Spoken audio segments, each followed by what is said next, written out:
Bueno, capaz que está difícil, ¿no, compañera? Después de la charla de Elia, está difícil poder decir algo. La verdad que lo mejor sería llamarse a silencio, pero como me dijo algún compañero recién, cerrada, no digas nada. Pero no, sí creo que hay que decir dos o tres cosas que me parecen importantes, que son, que capaz que son reflexiones que compartimos, ¿no? De cosas que trajeron las compañeras, que fueron tres exposiciones maravillosas. Claro está que la virtualidad nos perjudica mucho en la comunicación, eso lo sabemos, y bueno, creo que pasó en parte, pero igual las primeras dos exposiciones fueron fantásticas, las de Julieta y Romina, y después la de Delia. Quería hacer 3 o 4 comentarios y después abrir un poco a la conversa colectiva. Si es que tienen ganas de conversar, podemos girar este micrófono y podemos decir algunas cosas, pero como más dialogadas, comenzar un espacio de diálogo con ustedes, circulamos el micrófono y ta. Yo quiero hacer 2 o 3 comentarios que me parecen importantes, no como cosas que faltaron, sino como cosas que complementan lo que trajeron las compañeras. Primero, con respecto a los feminismos y a lo que venimos aprendiendo con los feminismos, decir que en los últimos 10 años hemos visto algunas emergencias en toda la cuestión de la cuestión ideológico-político de la extensión crítica. Yo marqué 3, pero pueden haber más, y yo marqué 3 porque a mí me resonaron mucho. Una de las cosas que es un emergente muy importante y que hoy ya dejó de ser un emergente y es un instituido dentro de la extensión crítica es los feminismos como forma de poder pensar la extensión crítica. Eso aparece, no es tan reciente, aparece inclusive si uno rastrea los trabajos publicados sobre feminismos, los primeros trabajos que aparecen sobre feminismo y extensión crítica, no sobre feminismos, ¿no? Son los primeros, uno de los primeros trabajos es el de Romina y Julieta, después aparecen otros, pero de alguna forma aparece como un eje transversal importante y decisivo para definir la extensión crítica, el pensamiento feminista en sus múltiples configuraciones. Hay distintos posicionamientos feministas que nutren el pensamiento de la extensión crítica. De alguna forma, ahí aparece una forma particular, valga la redundancia, de pensamiento crítico que abona, que le da espacio, lugar y sentido a la extensión crítica.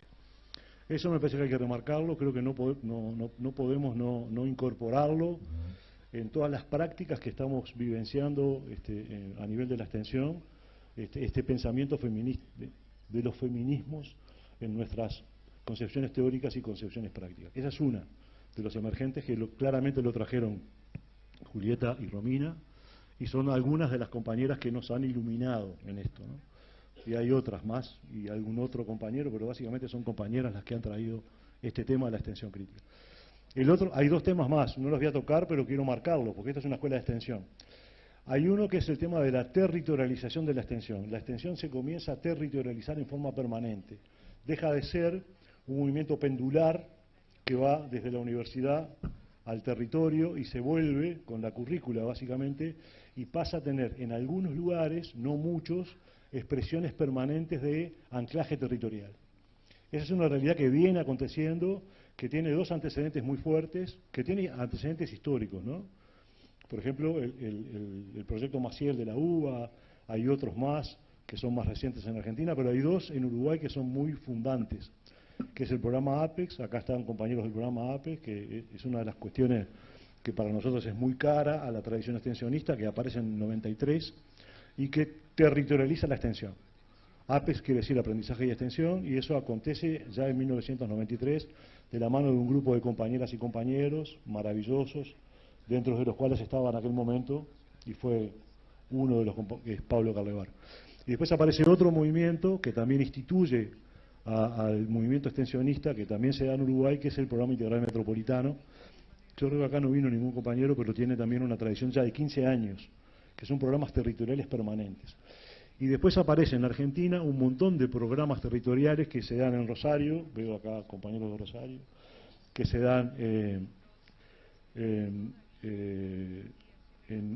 Cuyo, que se dan en Río Cuarto, que se dan en Mar del Plata, que se dan en La Plata, y hay que se dan en Tandil, en la Universidad del Centro, y hay una territorialización permanente, por ejemplo, con puntos territoriales de extensión. Esa realidad es una realidad que hay que atender porque nos resuelve algunas cuestiones que no aparecieron acá, porque no se puede hablar de todo, pero que tiene que ver con la sistematicidad y permanencia de la universidad en territorio bajo distintas modalidades de prácticas, curriculares y no curriculares. Eso me parece que es un desafío importante de la universidad, de no tener un proceso pendular en donde vamos y venimos con la currícula y dejamos territorio en determinado momento y mantenemos una iniciación permanente que mantiene ese diálogo de saberes del cual hablaba Delia, lo mantiene y hace una construcción de demanda permanente en territorio. O sea que eso hay que verlo con atención, no para copiar los modelos, pero sí para aprender de los modelos de territorialización que están en curso. Y el tercer emergente, no me voy a profundizar tampoco, es la generalización de las prácticas extensionistas con distintas estrategias a nivel de la extensión. Una de ellas, en el caso argentino particularmente, que es muy importante, son las prácticas socioeducativas, sociocomunitarias o socioterritoriales, dependiendo de la universidad que consideren. Esa realidad es muy fuerte en Argentina, marca camino a nivel de América Latina, es un punto de inflexión importante a uno de los desafíos más fuertes que tiene la extensión, que es la generalización de las prácticas integrales en la formación estudiantil.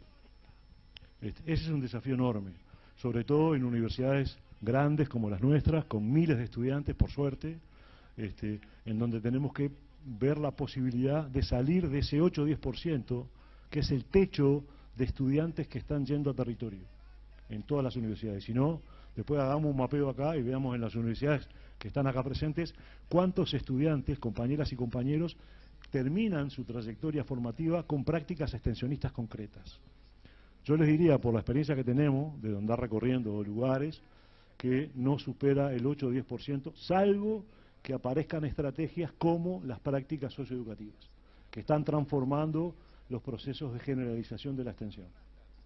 Y están dando lugar a un proceso de integralidad, ¿no?, que en el caso uruguayo aparece, en los programas APES y PIN tienen mucha importancia, aparecen desde otra modalidad que son los espacios de formación integral.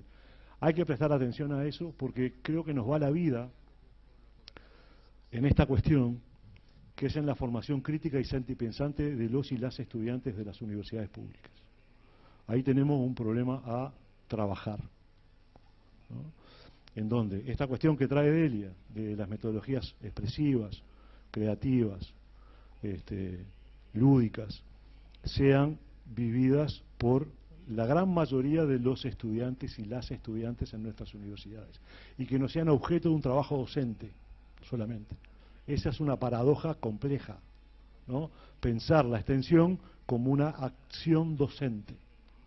Y si no vemos cómo generalizamos con estrategias concretas, probablemente los estudiantes sigan mirando lo que hacen los docentes en territorio. Ahí me parece que es un desafío que tenemos que pensarlo con cuidado. Lo estamos trabajando en algunos lugares, tenemos que ir aprendiendo de los lugares en donde se avanzó. Esas son las tres cuestiones que quería traer, pero después, a lo que trajeron las tres compañeras, con sus maravillosas presentaciones que van a estar grabadas y las vamos a poder escuchar. En el caso de ella está casi escrita, la va a poder terminar de escribir.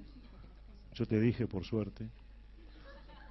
Claro. Además, Delia y Selene tienen que hacer un prólogo para el ciclo de pensamiento crítico que nosotros tenemos en Uruguay, de un trabajo que hizo la vasca Masi. Ana María Masi, la compañera de San Luis, estuvo dando un curso sobre diálogo de vivires. De ahí, en parte, traía Delia algunas cosas. Y eso tiene un módulo escrito que va a salir probablemente en abril, lo vamos a editar en el Apex, eso está pensado ya con Miguel. Ya sacamos el primer módulo. Y eso me da enganche porque hablamos de pensamiento crítico, de ella lo trajo, pero quiero decirlo de nuevo. No hay extensión crítica sin pensamiento crítico que le dé telón de fondo. Y ese pensamiento crítico no solamente está en manos del saber de los docentes y del saber de los sectores sociales, las organizaciones y movimientos sociales con las cuales trabajamos. Está en marcos teórico-metodológicos que tenemos que estudiar. ¿Qué quiero decir con esto? La extensión crítica tiene una fase de trabajo fundamental, que es el proceso de teorización de los problemas que se encuentran co-mapeados en la realidad con las organizaciones y movimientos sociales. Ese proceso de teorización es un proceso lento, arduo y sistemático que hay que poner en juego. ¿Qué quiero decir? No alcanza con procesos dialógicos grupales. Eso sería una tallerización de la extensión. Y hay un riesgo grande en tallerizar la extensión, en dejarla en una interna de discusión y no salir a transformar la realidad en forma concreta, con acciones concretas que deben tener, como decía Michel Toalén, una problematización. Esos problemas se problematizan, valga la redundancia, con teoría, con marcos teóricos, que no son uniformes, pero que no pueden ser eclécticos, que deben ser manejados por los grupos de trabajo. Entonces, hago un énfasis en esto. Precisamos pensamiento crítico integrado a los procesos de teorización que dan cuenta de la extensión crítica como un proceso de largo aliento. No alcanza con la cuestión grupal y la discusión grupal, inclusive con la incorporación de organizaciones sociales, sino que implica un proceso de estudio e inclusive a veces de indagación e investigación concreta de la realidad y teorización de los hallazgos de la investigación en la realidad. Y eso implica tiempos, implica compatibilidad de tiempos. ¿Es un espacio de diálogo de saberes? Claro que sí, pero implica la compatibilidad de tiempos diferentes, tiempos de compañeros y compañeras universitarias y compañeros de las organizaciones o de la población o del barrio o de la comunidad o del espacio campesino con el cual trabajemos. Implica un tiempo que no es un tiempo siempre sincrónico, que es un tiempo que a veces hay que ver cómo lo pactamos, porque es un largo tiempo de trabajo, que debe recurrir a la metodología que trajo Delia. No puede ser un tiempo pensado como los tiempos de enseñanza-aprendizaje áulicos, básicamente bancarios, universitarios. Debe ser reformulado a la luz de la concepción teórico-pedagógica que trae Delia, que son las metodologías crítico-creativas lúdicas. Pero tiene que haber una concepción más global del trabajo extensionista, que tiene que ver con los diagnósticos de la realidad, el abordaje desde marcos teóricos concretos a esa problematización y después a los planes de acción de transformación de la realidad. Estudiamos los problemas, los dialogamos, generamos procesos de diálogo y contradicción, como decía Delia, pero eso tiene que terminar en una acción concreta de transformación. No termina en el diálogo interno grupal, sino que termina en la transformación concreta de la realidad. Ese paso es decisivo, ese paso define a la extensión crítica. El paso ese es meterle mano a la realidad para su transformación en forma crítica, en forma autogestionaria, en forma participativa y copensada, coorganizada. Por eso me parecía que a esta propuesta que trae Delia, que es como yo pensaba recién en un tipo de metáfora, ¿no? Media complicada, pero que hay como toda una estructura ósea. Yo soy veterinario, entonces me viene en eso. Hay todo como una estructura metodológica, que la base puede ser la investigación de acción participativa, a la cual le damos carne con las metodologías lúdico-creativas. Pero la estructura general de la extensión crítica desde el punto de vista metodológico implica fases que superan las metodologías creativas, que van a meterse ahí, pero que son parte, que son, diría, no quiero menospreciar, por supuesto, porque no es así, pero son como un componente que le da carne a una cuestión que tiene que estar en marcha, que es un proceso de acción, reflexión-acción de más largo aliento. Eso me pareció que no había aparecido en la discusión que tuvimos ahora. Y es clave, porque si no, nos quedamos en procesos en donde la transformación implica solamente el diálogo, que también lo es. Pero me parece que ahí hay que recuperar la cuestión que traía Freire sobre los círculos de cultura. Ahí hay una crítica y autocrítica que le hacen a Freire y que Freire asume y después trabaja. Dice, los círculos de cultura, que serían esos espacios con metodologías lúdico-creativas, recreativas, ahí tenemos un experto en Freire, al Guille, que me hace que sí. Me quedo tranquilo porque voy bien, Guille. Y esas cuestiones deben terminar necesariamente en la transformación concreta de la realidad. No terminan los procesos de concientización y transformación solamente en el debate de los círculos de cultura, sino que, y él lo dice después en otros libros, en otros textos y en otras entrevistas, en lo que él llama centros de acción política, dice Freire. Los círculos de investigación temático, que son los círculos de investigación sobre los temas a trabajar y los problemas a trabajar, que van a procesos de teorización, de espacios pedagógicos vinculados a los círculos de cultura, se transforman al final en lo que él llama los centros de acción. Y si uno revisa las metodologías de IAP, de Investigación y Acción Participativa, todas las que hemos visto, pueden haber algunas que no, terminan en un plan de acción, que es cómo transformo los problemas que trabajo en forma colectiva. Cómo la coproducción de conocimiento termina en la coproducción de transformación de la realidad, con planes de acción, con logística, con recursos, con equipos que realizan cuestiones vinculadas a planes concretos de trabajo. Entonces me parece que eso faltó, pero porque no se puede meter todo en una presentación, pero me parece que es bastante esencial que haya en la metodología de extensión crítica un transcurrir metodológico de avance hasta la transformación concreta de la realidad.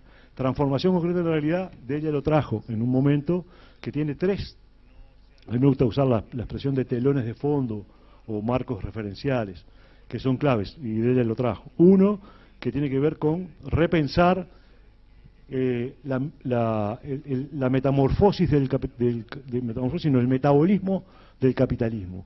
Salir de las relaciones de competencia cuando hablamos de extensión crítica.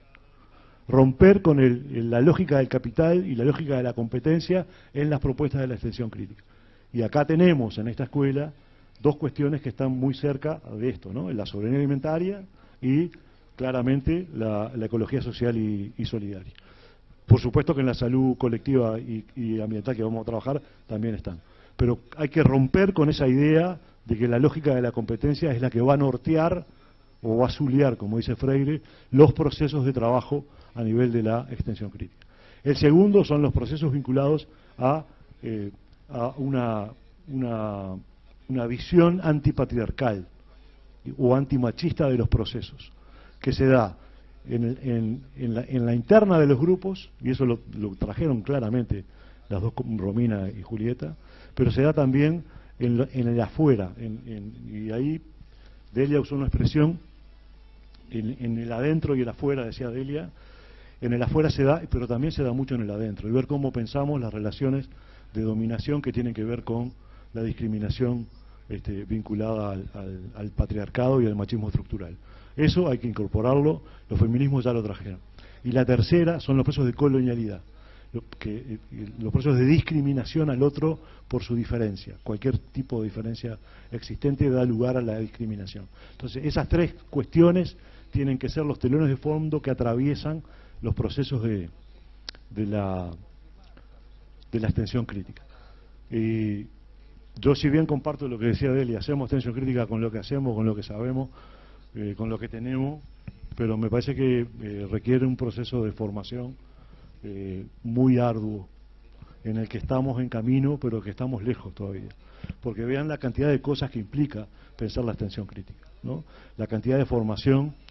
Y acá me parece que hay que incorporar otra cuestión que no apareció, no apareció sí, pero media como sobrevolando, que es el tema de la interdisciplinariedad en las prácticas que tenemos, que es como el primer salto cualitativo de los procesos de extensión crítica. El segundo podría ser o es el diálogo de saberes. Pero hay una primera ruptura de la extensión crítica que es romper con lo disciplinario. Y vaya si tenemos prácticas extensionistas monodisciplinarias en un montón de facultades, en donde, capaz que tenemos, yo qué sé, por ejemplo, en algunas disciplinas que conocemos más, en agronomía o veterinaria, algún compañero o compañera que viene de la sociología o viene de la antropología. Pero a la hora, después de trabajar en territorio, son solamente estudiantes de agronomía, solamente estudiantes de veterinaria, solamente estudiantes de psicología.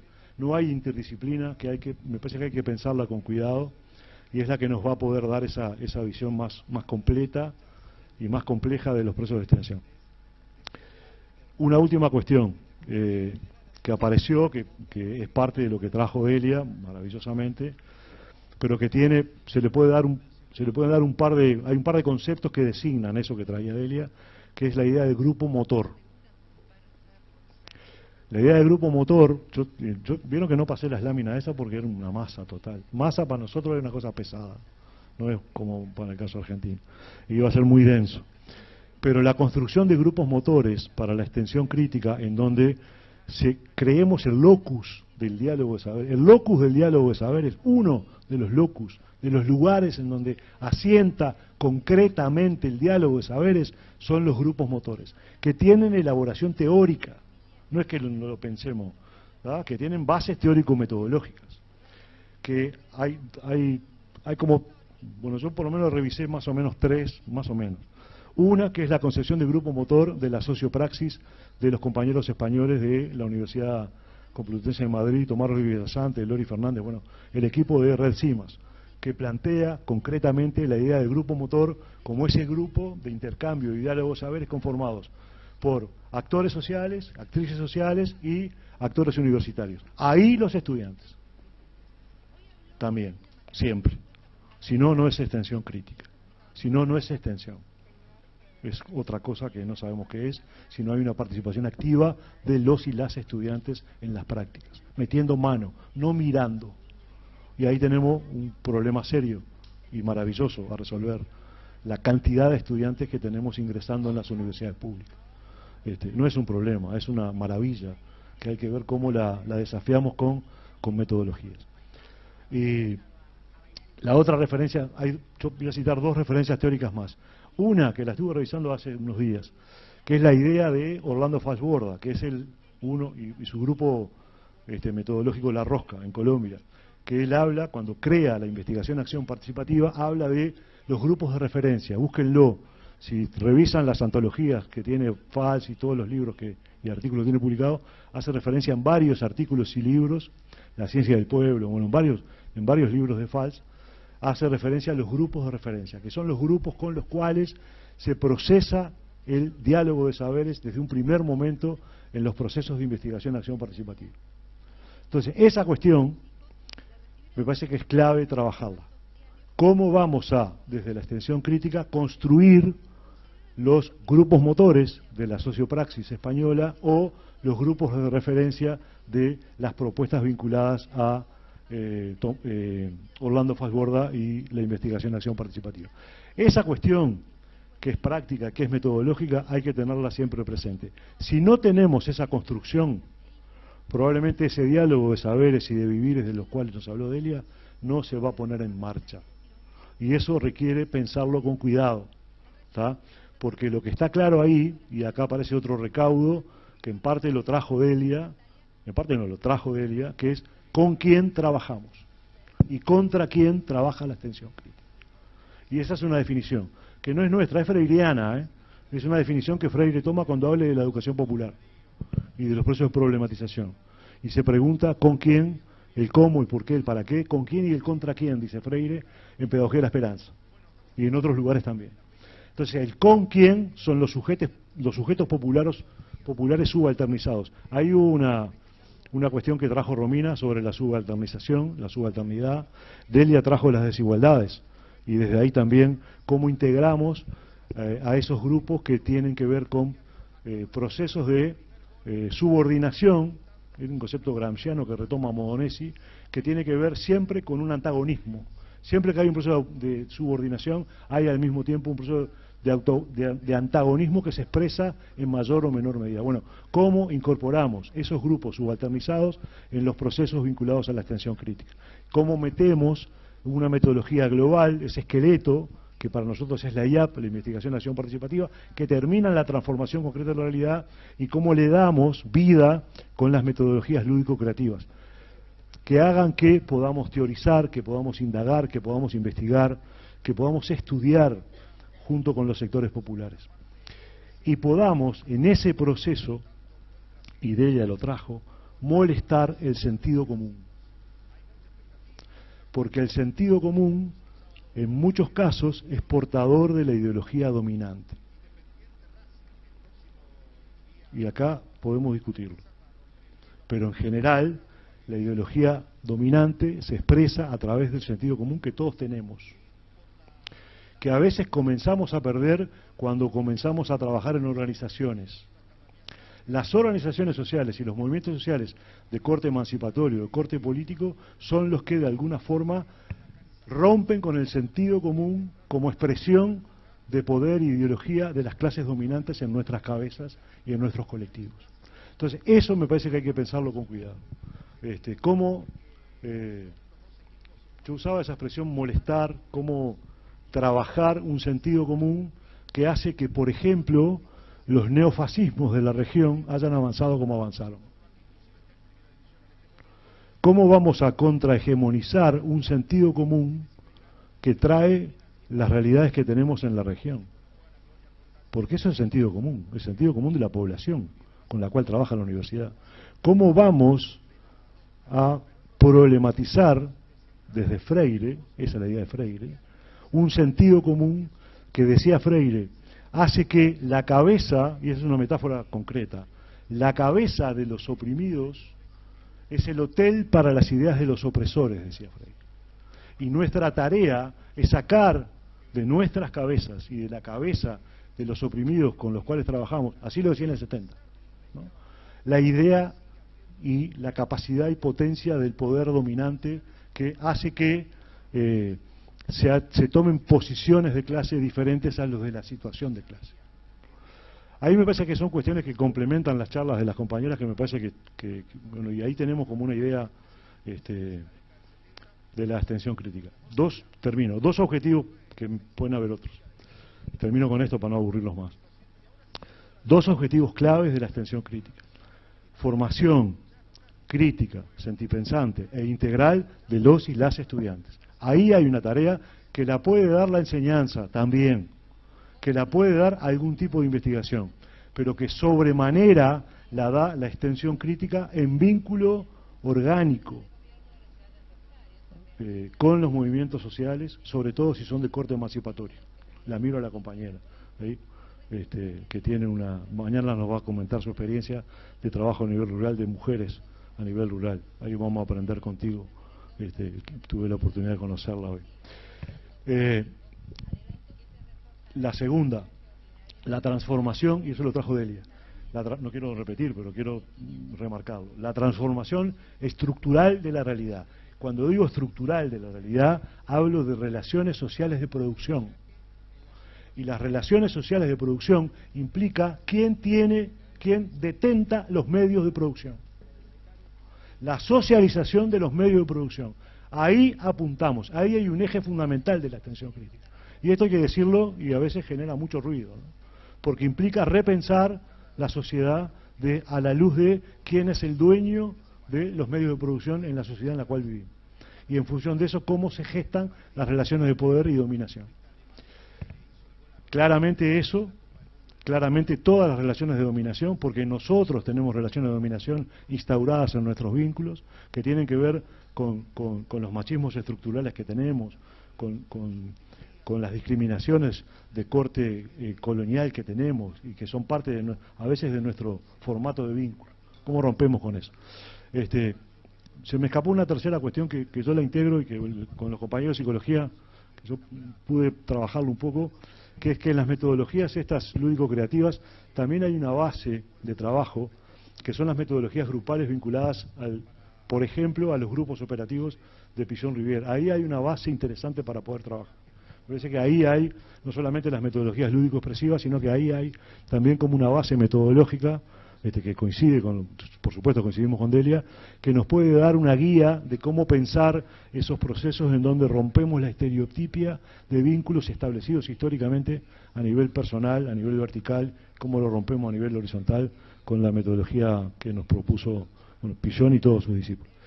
Disculpen que los maceteé un poco con esto, pero me parecía que era necesario incorporar esas cuestiones que complementan las maravillosas presentaciones de las compañeras. Muchas gracias.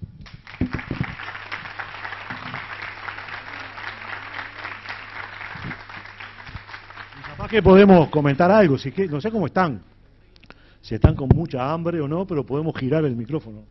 Con Delia nos vamos para abajo ahí, vamos, Delia, para abajo. Nos vamos para abajo. Delia me acompañó, no quería subir, Delia. Pero capaz que abrimos, tenemos el arma acá. Ahí Ignacio lo... Pero capaz que nos escuchamos un poco. Parece, acá varios manos.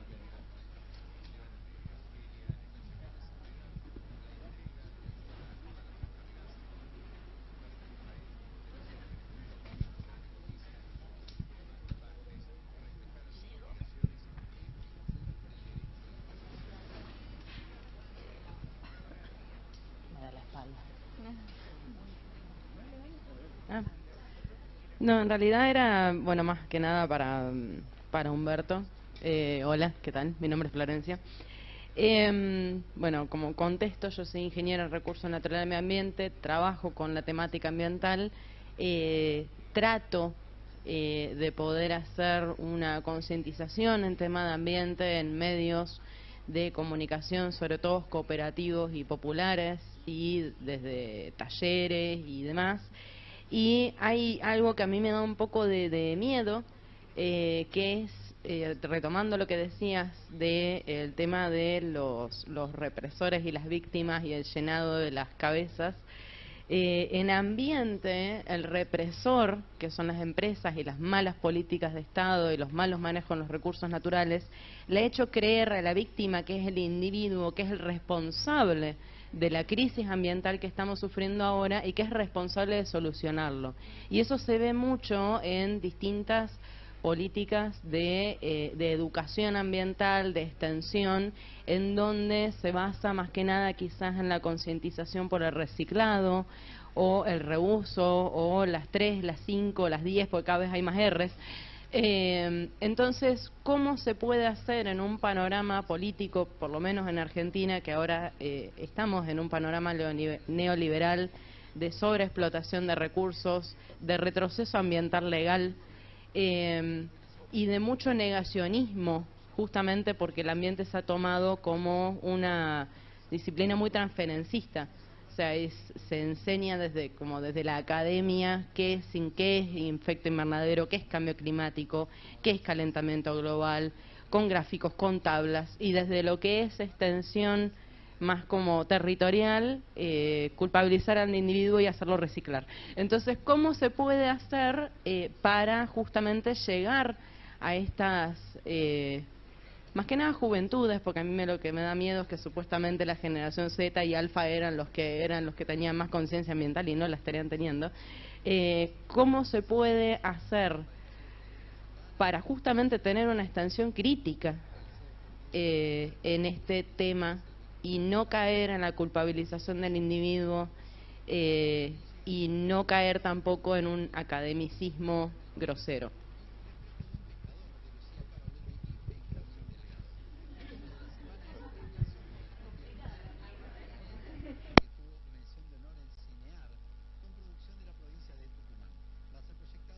No sé si avanzamos con alguna... Digo, me merece un montón de comentarios, porque es un tema que yo trabajé en mi doctorado ese, y no resolví nada. Pero es clarísimo lo que traes. Ahí claramente lo que hay es hay un pensamiento ambiental altamente ideologizado que vehiculizan los sectores empresariales dominantes, que son los verdaderos poluidores del mundo y contaminantes y depredadores del mundo. No es la sociedad civil desorganizada que polúe con las basuras. Digo, si bien lo puede hacer, pero si vos ves en el contexto, y eso no te voy a decir algo que vos sabes bien, en el contexto global, los grandes poluidores y depredadores, como los dos procesos vinculados al tema de lo ambiental como conflicto, tiene por detrás la lógica del capital. Y se explica con el metabolismo del capital. Se explica con el lucro como una cuestión a perseguir independientemente de lo que pueda producir a nivel de procesos de depredación o a nivel de procesos de polución. Y ahí aparecen los inventos teóricos como el concepto de externalidades, ¿no? Bueno, la empresa poluye, la empresa paga, pero siempre la polución está, y lo que se pague nunca va a retribuir lo que se poluye, o lo que se contamina, o lo que se depreda. Entonces me parece que ahí hay que... no tengo fórmula para eso. Lo que sí sé que tenemos que estudiar lo que es la tipología del pensamiento ambientalista, ¿no? Que hay varias formas de pensar el ambiente, varias corrientes de pensamiento ambientales, algunas que son críticas y algunas que son de corte, inclusive en los últimos tiempos ecodesarrollistas, que inclusive están incorporando, para los compañeros que vamos a trabajar el tema sobre alimentaria, la agroecología como una temática. La FAO trae la agroecología como una temática a defender, para ver cómo está el proceso de cooptación a nivel ideológico de conceptos que eran caros para los sectores populares hace 5 o 6 años, que ya están siendo cooptados. No tengo fórmulas, pero sí creo que tenemos que estudiar, que tenemos que ir a la realidad y estudiarla, junto con los sectores populares que son parte de ese conflicto. Y que me parece que que los puntos de entrada para el trabajo ambiental son los conflictos ambientales. Eso ustedes lo saben. Todos los compañeros que trabajamos a nivel ambiental sabemos que los conflictos ambientales son los que pueden desencadenar una indagación motivadora por parte de la gente, porque si no está esa pertinencia, no estudiamos, no indagamos, y me parece que de ahí generar procesos de teorización y entender, por ejemplo, entender cómo esta lógica del capital vinculada a la competencia y al lucro como tendencia exclusiva es la causante fundamental de los procesos de cambio climático, de depredación forestal, de todo lo que tiene que ver con la problemática. Pero no te digo nada con esto, pero es un tema que hay que pensarlo más. Hay toda una línea de educación ambiental crítica que funciona, que yo la vi bastante, pude ver en Brasil, que anda en algunos lugares, que tiene mucho parentesco con la extensión crítica. Y de hecho, yo te diría que la educación ambiental crítica no tendría mucha diferencia con la extensión crítica trabajando temas ambientales. Digo, no habría prácticamente diferencia. Pero hablé de más. Sí, de varios. Hay un autor que fue el tutor de mi doctorado, que se llama Foladori, que él hizo una revisión, tiene un texto que ya es viejito, pero que está bueno, se llama Tipología del Pensamiento Ambientalista, donde él caracteriza todas las corrientes ambientales, desde desde los cornucopianos, que son aquellos que dicen que la abundancia de la naturaleza siempre va a dar cuenta de las necesidades humanas, hasta toda la línea del ambientalismo moderado, Brundtland y todo, toda la idea de Río 92, toda esa línea, y los críticos, ¿no?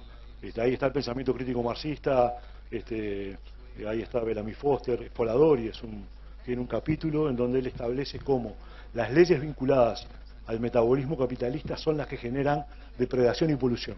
Está interesante para verlo eso. Y hay otro que se llama Burkett.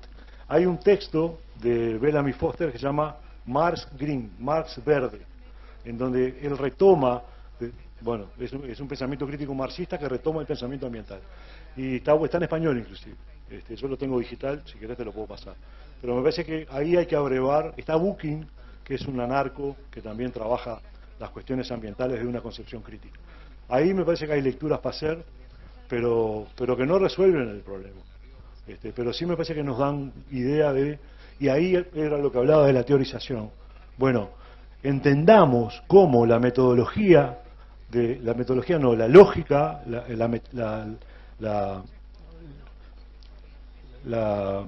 no me sale, la lógica capitalista es la que de alguna forma condiciona las prácticas ambientales. Esto es medio, algunos dicen que es medio cuadrado, pero me parece que explica bastante. Ahí yo te paso después, yo les paso a los compañeros los textos que me parece que para esa idea de salud y ambiente capaz que pueden servir.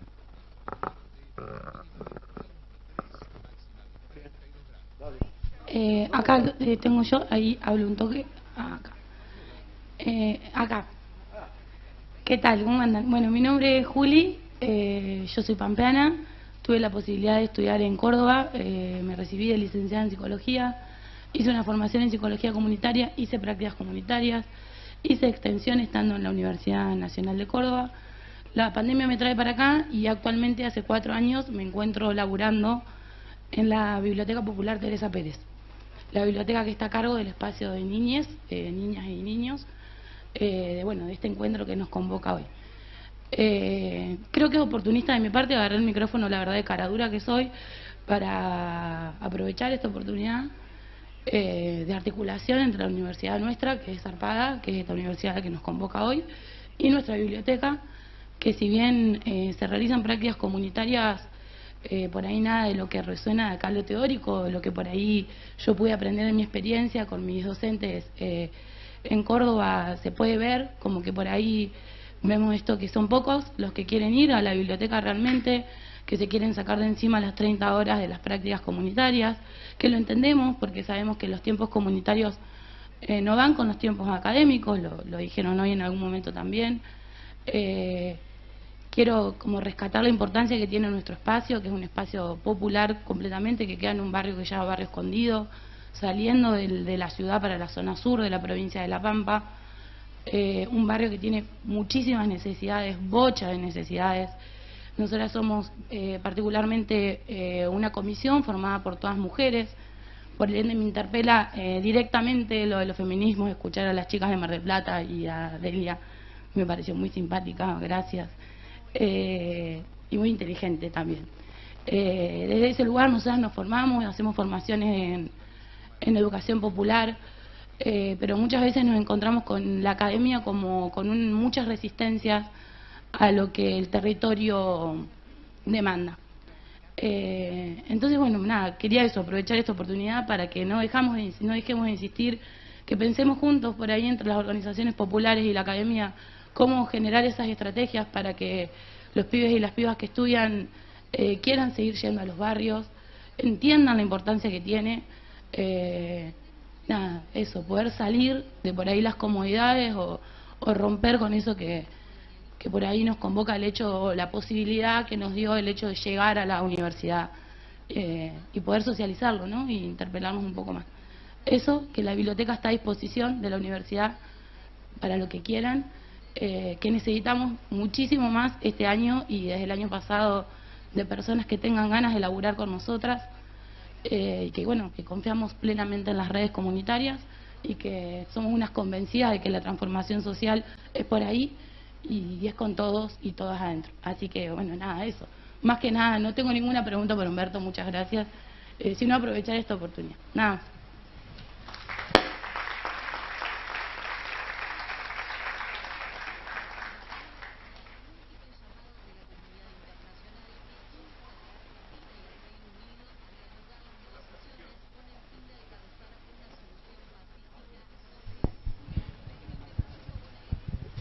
Bueno, hola, ¿cómo están? Mi nombre es Maga. No es Maga, ese es mi sobrenombre. Yo me llamo Laura Romero, me dicen Maga. Soy referente provincial de 2 organizaciones sociales. Una es Territorios en Desarrollo y la otra es la Federación de Tierra, Vivienda y Hábitat del Partido Miles. Y soy presidenta de una cooperativa de trabajo que se llama Produciendo la Pampa. También soy ex estudiante de la UBA, o en realidad estudiante tratando de recibirme de 5 materias me quedan, pero bueno, todavía no me recibí. Yo quería decir algo que me pasa siempre, que la última vez que vine al último congreso de extensión universitaria me sigue pasando, que tiene que ver con lo siguiente. Tiene que ver con que yo siento que la universidad, o sea que todo el tiempo nos estamos diciendo, tenemos que articular con el territorio, tenemos que estar en el territorio, tenemos que lograr armar el vínculo, pero cada vez que vamos al territorio, hay de base un vocabulario completamente diferente, o sea, completamente diferente. Por ejemplo, no sé, Flor y yo estuvimos dando clases particulares a otra, para que termine el secundario, otros compañeros de otra cooperativa de trabajo, que es Hornero Construcciones, que por suerte logramos, después de 3 años de estar todos los miércoles ahí, logramos hacer que sea una empresa de la economía social y solidaria, que está pudiendo tener retornos de anticipos mensualmente. Entonces, hemos podido lograr que se sostengan, ¿no? Que se autosustenten, pero bueno, les falta terminar el secundario. Entonces nosotros entendemos y hemos compartido, lo hemos socializado en asambleas con ellos y ellas, que la formación es importante. Entonces, por ejemplo, estábamos tratando de que terminen, porque, ¿qué pasa? Les estoy contando la anécdota para que entiendan de dónde viene. 3 de esos compañeros que fueron para terminar el secundario habían votado a Milei, o votaron a Milei, ¿no? Entonces nosotros decimos, o sea, estábamos tratando de explicarles cosas de filosofía, que era el trabajo final obligatorio que tienen que entregar para terminar la secundaria, que ya sabemos que hubo un sistema educativo que también los expulsó, porque esos pibes que ahora tienen a pibes en secundaria, que también fueron los que votaron a Milei, y bueno, y por eso estamos en el contexto en el que estamos, digo, es muy difícil, o sea, tirábamos comentarios, ¿entendés? Y por ahí teníamos que ir a lo básico. Pará, ¿vos entendés qué es la palabra, no sé, objetivizar? No. Digo, entonces cuando nosotros hablamos desde la facultad, o cuando nosotros hablamos en términos académicos, a mí me pasa a veces en la facultad, a mí me pasaba cuando yo fui ayudante de cátedra de una materia que se llama semiótica, no sé si la ubican, pero semiótica era como una, a mí no quiero pelearme con nadie diciendo esto, pero era tipo una secta, ¿viste? O sea, hablan, sí, no sé cómo decirlo, hablan con un vocabulario difícil, ¿entendés? Para que ni los propios estudiantes lo podamos entender, ¿me explico? Entonces, ¿cómo vas a hacer para hacerle llegar eso a alguien que no te sabe ni siquiera los 3 poderes del Estado? O sea, o no sabe ni siquiera qué es la palabra, qué significa la palabra Estado. O sea, te la confunden con gobierno. ¿Me explico? Entonces digo, para mí, lo primero que tenemos que también pensarnos es, bueno, si nosotros vamos a hacer prácticas territoriales, es, veamos, veamos desde qué lugar, porque si nosotros nos vamos a ir a posicionar, esto que decía la compañera que estaba en el escenario, veamos quién es el interlocutor, porque si nosotros vamos a ir a hacer prácticas, esto que le pasa a la compañera de la biblioteca, nos pasa a nosotros en los merenderos, van a hacer prácticas, pero como desde un lugar, no sé cómo, ¿me explico? No me llego a terminar de explicar, me parece. Bueno, lo primero que estoy tratando de decir es, tenemos que buscar la manera de poder dialogar con ese interlocutor. La primera, o sea, digo, hay que buscar qué vocabulario, no manejan las mismas ideas bases. Esto que decían hoy de los significados. Vieron que los significados, decía hoy, los significados son esa base en donde uno va construyendo mundo. Y no tenemos los mismos significados. Entonces digo, primero. Y lo segundo, también me parece que esa articulación, que es como dice la compañera de la biblioteca Teresa Pérez, sí, nosotros sabemos nosotros lo hacemos por militancia, porque lo sentimos, porque nos sale. Hay muchísimos compañeros de la universidad que no lo hacen por militancia, lo hacen para cubrir, ¿entendés? La cantidad de horas de práctica que necesitan para poder recibirse, y está bien, digo, porque nos sirve igual. Pero si nosotros buscásemos algún mecanismo, digo, en esto de los proyectos de extensión universitaria, en donde, por ejemplo, articulemos con el ámbito privado, hoy con Nati, que es otra compañera también, habíamos pensado, por ejemplo, no sé, opciones de crédito fiscal, lo tiro para que en algún momento veamos, a ver si se puede pensar en el ámbito privado, en la facultad, en las cooperativas o en las organizaciones sociales, o sea, buscar la manera, ¿entendés? Porque yo entiendo que es desde acá que hay que poder transformar, porque la verdad es que, o sea, tiene que ser una articulación que se dé desde acá y el territorio. Entonces, esas son 2 cosas que me parecen. La primera es pensar, a ver cómo podemos hacer, porque en este contexto de crisis tampoco podemos permitir que nadie vaya ad honorem a seguir militando, porque nosotros, muchos de acá ya somos, o sea, ya no damos abasto militando.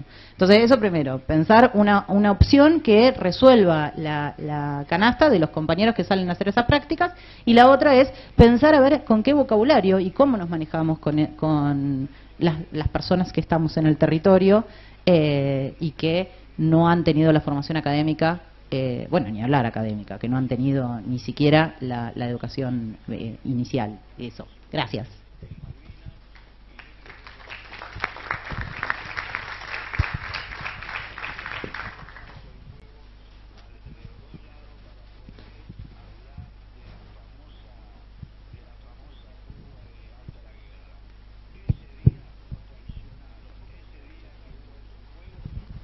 Bueno, justo me das pie a algo que iba a plantear desde otro lugar, ¿no? Desde el lado como docente, en esto que, bueno, agradezco el espacio también, y que, bueno, Delia y Tomaso como compañeros de laburo también siempre nos están poniendo como en eso de cuestionarnos, ¿no? Nuestras propias prácticas, que me parece que está buenísimo, ¿no?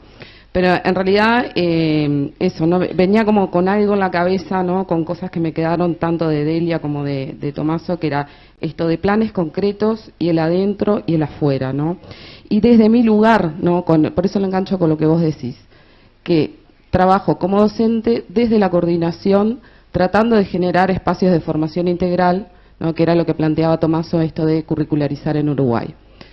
Logramos, ¿no? Con mucho trabajo, esfuerzo, concretar un espacio de formación integral de sensibilización donde salen a campo 500 estudiantes, ¿no? O sea, es un montón. Pero a lo que voy es que a mí lo que me rechina en esto es el que, no sé si me rechina, pero que me cuestiono a la interna, ¿no? Que también desde la abstención crítica tenemos que pensar los cambios estructurales de la propia universidad. Porque pensar en planes, ¿no? Concretos hacia afuera, masificados, si no nos repensamos desde nuestros propios lugares en la universidad, que está muy de la mano de lo que vos estás planteando, ¿no? O sea, porque no podés llevar a cualquier gurí en cualquier circunstancia y suelto, o ni siquiera con cualquier docente que no tengamos un diálogo, como planteaba Delia, de desde dónde vamos a hacer esa práctica. Y la universidad, por lo menos la Universidad de la República, o sea, sin duda estamos en una disputa permanentemente, ¿no? O sea, hay modelos diferentes, obviamente, que no tienen nada que ver con la extensión crítica, que vienen más con un modelo patriarcal, academicista, pensando en la ciencia como una cuestión mercantilizada también. Y ese discurso está cada vez escalando más fuerte, o sea, y eso, o sea, como que también pensar esto de los planes hacia afuera con estudiantes, y lo digo desde mi lugar, por eso digo como docente, ¿no? O sea, y como dijo Delia, no es moco de pavo, ¿no? O sea, me parece que también es importante como eso, pensar las metodologías o las estrategias para la masividad bajo el contexto en que estamos viviendo, que eso, a mí me da la sensación muchas veces como que queremos llegar allá arriba, pero claro, o sea, tenemos 1500 escalones, ¿no? O sea, que esto de pensar escalón por escalón, de cuáles son las cuestiones estructurales que tenemos que rever a la interna de la universidad para poder masificar, ¿no? O sea, sabiendo que estamos siempre en un lugar de desventaja con los otros sectores de la universidad. Y eso lo sumo, ¿no?, con esto que planteaba Delia, el adentro y el afuera, ¿no? Obviamente esto tiene que ver con el adentro y lo que planteaban Romina y Julieta del machismo estructural. ¿Quiénes llevamos? O sea, yo no tengo números, pero estoy casi segura que quienes sostenemos procesos extensionistas, la mayoría somos mujeres. Y la mayoría grados bajos. Y la mayoría primera generación de estudiantes universitarios. Entonces, eso también me parece que es importante empezar a pensarnos, bueno, a ver, ¿desde qué lugar? Y no como palo a los compañeros varones, ¿no? Creo que para mí es un desafío que los varones también empiezan a pensar el micromachismo, digamos, desde la masculinidad, con una óptica feminista. Porque no es darle palo, sino, bueno, ¿cómo peleamos codo a codo? ¿No? O sea, y son desde locus diferentes, desde lugares diferentes, del lugar de varón, ¿no? O sea, cómo se piensa el feminismo, que eso también son cosas que, para tirar a la reflexión, nada más. Así que está.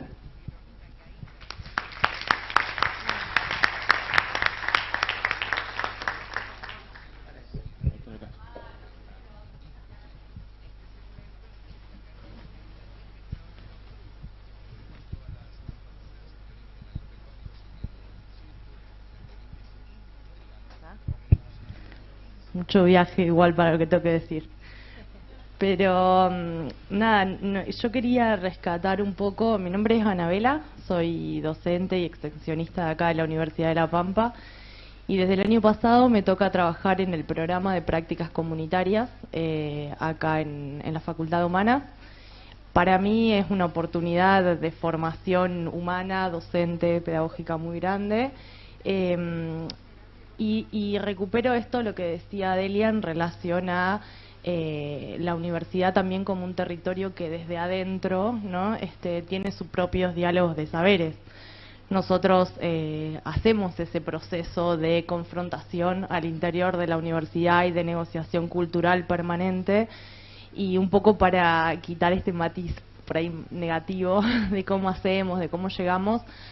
Nosotros tenemos estas 30 horas que decía la compañera, que son obligatorias, que forman parte del plan de estudio de todos los y las estudiantes de la Universidad de La Pampa, y son una oportunidad enorme. O sea, para nosotros son una oportunidad enorme porque uno no puede debatir y no puede construir ese diálogo desde experiencias que no tienen.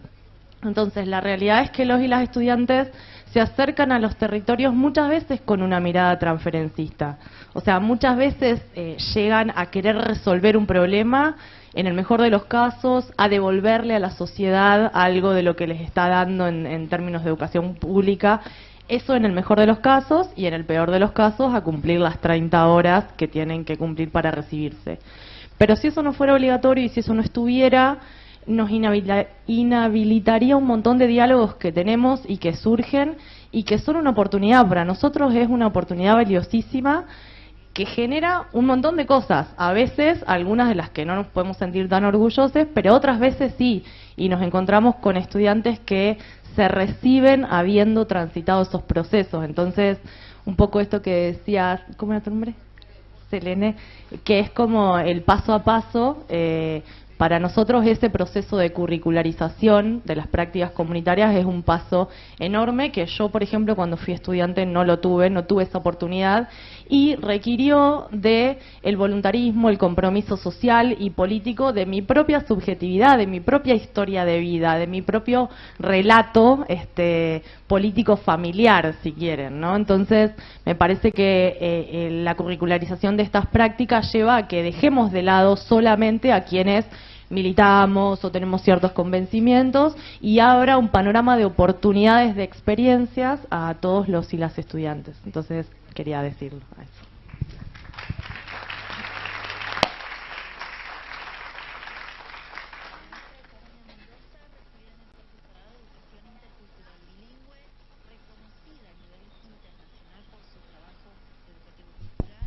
Hola, ¿cómo están? ¿Todo bien? Bueno, mi nombre es Flor, soy de la Universidad Nacional de Quilmes, estoy trabajando, soy integrante de la incubadora de Economía, Mercados y Finanzas y bueno, el año pasado me incluí en la codirección de un proyecto de extensión que se llama Fortaleciendo la Agricultura Familiar en el conurbano bonaerense y lo que me está pasando de alguna manera es que acompaño a algunos grupos de productores desde un programa de desarrollo rural bonaerense y lo que cuestionamos muchas de las técnicas es esto de cómo hacemos extensión rural desde un lugar crítico. Entonces, para no estar replicando las mismas recetas que ya conocemos, ¿no? Y desde una mirada agroecológica y demás. Entonces, la pregunta sería, si conoces alguna escuela de extensión rural crítica, que pueda, digamos, abordar los vínculos, las nociones más organizativas. Este año, por ejemplo, pudimos lograr en la incubadora incluir un ítem más que tiene que ver con cuidados y vinculación comunitaria, pero más fuerte. Entonces, el otro desafío sería poder problematizar esto en la ruralidad que es tan compleja. Eso es un poco mi interrogante.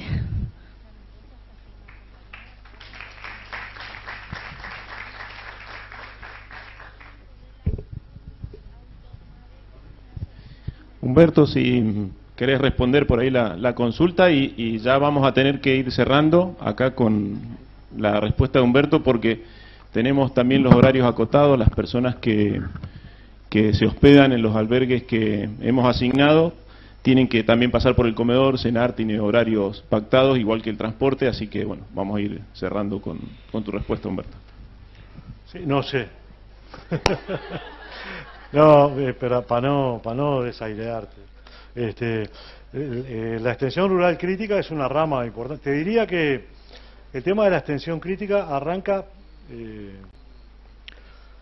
por lo menos yo por lo menos la encontré en el repensar de la extensión rural brasilera en la década del 80. Si bien hay toda una tradición freiriana, ¿no? y falvardoriana de la década del 70 y de toda la tradición de la educación popular y la investigación-acción, para la extensión rural hay, capaz que, por supuesto me faltan datos, ¿no? Pero yo me encontré con el repensar de la extensión rural brasilera a punto de partida de un movimiento básicamente de agrónomos que trabajaban tecnologías alternativas, vinculadas a alguna cuestión que estaba comenzando a poner en marcha el tema de la agroecología en la década del 80. Ahí aparecen las primeras publicaciones, como la primera publicación de Altieri sobre agroecología es del 89, y tiene una publicación en portugués. Y aparece todo el repensar de la extensión crítica a punto de partida de esos encuentros de los agrónomos brasileros, que tenían una red, que traen a Freire como el gran mentor de, y tomando a extensión y comunicación, ¿no? La obra freiriana del 70 como la base para pensar el agrónomo educador. O sea que digo, ahí tendrías como las bases de una escuela que después ha tenido un montón de derivas. Nosotros hemos trabajado eso. Han aparecido, por ejemplo, todas las metodologías francesas de trabajo a nivel rural vinculadas a la investigación-desarrollo, que es todo el trabajo hecho por los antropólogos franceses en África, ¿no? Que es un abordaje bien interesante que se llama Research Development, así, no sé cómo es bueno, no sé. Pero tiene que ver con investigación-desarrollo y que tiene que ver con el Farming System Research de angloamericano, de los americanos, el Farming System, ¿no? Que es toda una línea también del sistema de producción. Y ahí como que se emparentan y forman una línea de extensión crítica rural que es muy diversa, pero que tiene algunos lugares bien interesantes y algunos, inclusive, algunos espacios de trabajo. Por ejemplo, yo conozco uno que fue donde me formé, que es el curso de la maestría en extensión rural en Santa María. Ahí hay un núcleo fuerte para pensar la extensión rural crítica, y ahí podés, hay un montón de compañeros, compañeras que son referencias importantes. Yo te puedo pasar esos datos. Pero no hay nada establecido, como dijera, bueno, la extensión rural crítica, pero sí abrevamos en todas esas cuestiones, ¿no? Y el tema extensión rural crítica tiene esa génesis. Pero no hay una cuestión totalmente armada. La base es la propuesta freiriana, y aparece un sociólogo muy importante, pernambucano, se llama João Bosco Guedes Pinto, que trabaja la pesquisa-acción y tiene un trabajo rural muy fuerte que se llama metodología, secuencia detallada de la pesquisa-acción, está en portugués, yo lo tengo, te lo puedo pasar, que es un texto del 73 que él publica en el norte, de las experiencias de él de trabajo en Centroamérica y en Brasil. Y ahí aparece, es muy fuerte la impronta de João Bosco Pinto en toda la extensión rural brasilera. Después, bueno, desconozco lo que pasa en Colombia, en Venezuela, que debe haber un montón de experiencias. En Centroamérica hay toda una línea de trabajo en sistemas de producción hecha por antropólogos. Inclusive hay una línea muy fuerte ahí de trabajo con grupos de antropólogos y antropólogas que tienen un montón de textos vinculados a metodologías de diagnóstico. Pero te puedo pasar materiales, pero es lo que te puedo decir.